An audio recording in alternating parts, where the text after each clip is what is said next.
सामाजिक क्रिया को हमने जाना समझा कि एक प्रकार से सामाजिक क्रिया यह एक व्यक्तिगत वर्ग अथवा सामुदायिक इकाई द्वारा किया गया प्रयास है जिसका मुख्य उद्देश्य या लक्ष्य सामाजिक नीतियों विधानों में आमूलचूल परिवर्तन करना या उन्हें समाप्त कर कल्याणकारी सेवाओं को बेहतर बनाना सामाजिक क्रिया है। सामाजिक क्रिया जो होती है वह न्याय और समाज कल्याण की प्राप्ति में सहभागी होती है, सहयोग प्रदान करती है।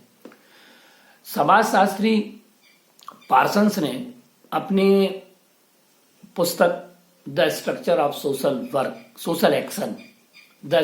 सोशल एक्शन में उन्होंने सामाजिक क्रिया के सिद्धांत को बताया है। उनका मानना यह है कि जो सन 1937 में उन्होंने जो अपनी पुस्तक प्रकाशित की, उनने ये बतलाया कि किसी क्रिया व्यवस्था में साधन साध्य संबंधों के रूप में कोई परिवर्तन की कोई भी प्रक्रिया केवल तार्किक आदर्शों की ओर ही अग्रसर हो सकती है, जिसे एक सामाजिक व्यवस्था से संबंधित अन्य कर्ता भी स्वीकार करते हैं। इस कथन के द्वारा पार्सन्स ने सामाजिक क्रिया को एक ऐसे व्यवहारिक रूप में स्पष्ट किया जो साधन और साध्य के स्वाभाविक संबंध पर आधारित होता है, जिसके फलस्वरूप उत्पन्न होने वाला परिवर्तन पहले की अपेक्षा अधिक तार्किक अथवा विवेकपूर्ण होता है। इस प्रकार से पार्सन्स जी की है सामाजिक क्रिया के संबंधित में ये उनका स्वयं की अवधारणा है और मान्यता है।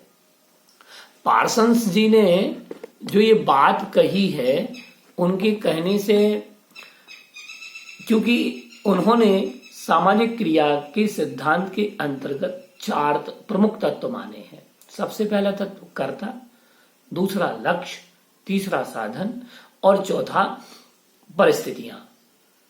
क्योंकि इनके बिना सामाजिक क्रिया का सिद्धांत पूर्ण नहीं हो सकता। चाहे वह कोई भी सिद्धांत हो, वह सिद्धांत पूर्ण नहीं होगा। उनका मानना यह है कि कर्ता, किसी क्रिया के संचालन के लिए कर्ता सबसे महत्वपूर्ण तत्व है और यह एक सामाजिक प्राणी के रूप में व्यक्ति के द्वारा की जाने वाली क्रियाएं 2 प्रकार की होती। प्रथम तो एक प्राणी के रूप में व्यक्ति अनेक क्रियाएं करता है और दूसरा समाज का सदस्य होने के नाते व्यक्ति अनेक सामाजिक क्रियाएं करता है। मनुष्य द्वारा की जाने वाली यह दोनों प्रकार की क्रियाएं उसके सामाजिक परिवेश से जुड़ी होती हैं। उदाहरण के लिए प्रत्येक प्राणी भोजन की क्रिया करता है, किंतु पशुओं में जहां भोजन की क्रिया उनकी स्वभावगत विशेषता होती है और वहीं मनुष्य में भोजन की क्रिया उसकी सामाजिक सांस्कृतिक विशेषता होती है। अतः कर्ता का मुख्य उद्देश्य होता है कि वह अपने लक्ष्य की प्राप्ति करे। दूसरा उद्देश्य जो होता है वह होता है लक्ष्य। पार्सन्स ये मानते हैं कि किसी भी व्यक्ति के द्वारा की जाने वाली क्रिया में कर्ता एक अथवा अनेक लक्ष्यों का समावेश कर सकता है। यह लक्ष्य चेतन भी हो सकते हैं और अचेतन भी हो सकते हैं। मतलब एक व्यक्ति के कर्ता के कई लक्ष्य हो सकते हैं और एक लक्ष्य भी हो सकता है और कई लक्ष्यों को लेकर के भी वह चल सकता है। और उन लक्ष्यों के निर्धारण में कि मूल व्यवस्था के अंतर्गत सामाजिक मूल्य ही कर्ता के वांछित लक्ष्यों को प्रभावित करते हैं। यह ध्यान रखना भी आवश्यक है कि एक समय में ही व्यक्ति के सामने अनेक लक्ष्य हो सकते हैं और इन लक्ष्यों की प्रकृति एक दूसरे के विपरीत भी हो सकती है। तो इस प्रकार से हम देखें कि लक्ष्य की प्राप्ति करना कर्ता का मुख्य उद्देश्य होता है और लक्ष्य का जो उद्देश्य है वह कर्ता को उसके लक्ष्य का ज्ञान कराना होता है। जैसे हम उदाहरण के रूप में देखें कि अपनी मूल व्यवस्था के अंतर्गत किसी कर्ता के लक्ष्यों में राष्ट्रवादिता और अहिंसा की विशेषता हो सकती हैं, लेकिन यदि कोई अन्य राष्ट्र कर्ता के राष्ट्र पर आक्रमण कर दे तो इस विशेष परिस्थिति में कर्ता को अपने लक्ष्य का निर्धारण नए सिरे से करना होता है। अब बात आती है परिस्थिति की। पार्सन्स का कथन है कि प्रत्येक सामाजिक क्रिया एक विशेष परिस्थिति में होती है, क्योंकि परिस्थितियां ही सामाजिक क्रिया को जन्म देने में निमित्तभूत होती हैं। दूसरे शब्दों में अगर हम कहें कि जब कोई क्रिया करता है तब उसकी क्रिया एक विशेष परिस्थिति से प्रभावित होती है।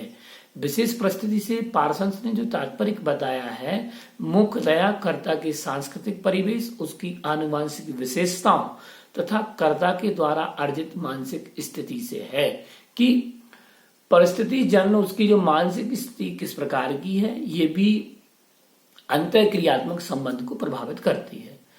अगला जो तत्व है वह है साधन। अपने लक्ष्य को प्राप्त करने के लिए किसी भी कर्ता के द्वारा की जाने वाली क्रिया एक या अनेक साधनों को लक्षित कर सकती है। पार्सन्स का मत है कि परिस्थितियों की भिन्नता के कारण इन साधनों की प्रकृति भी अलग अलग हो सकती है।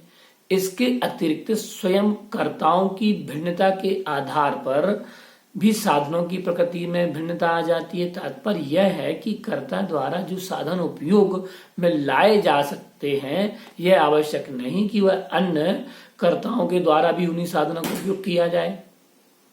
इस प्रकार सामाजिक क्रिया में प्रयुक्त होने वाले साधनों में भिन्नता के अनुसार क्रिया में की प्रकृति में स्पष्ट अंतर देखने को मिलता है।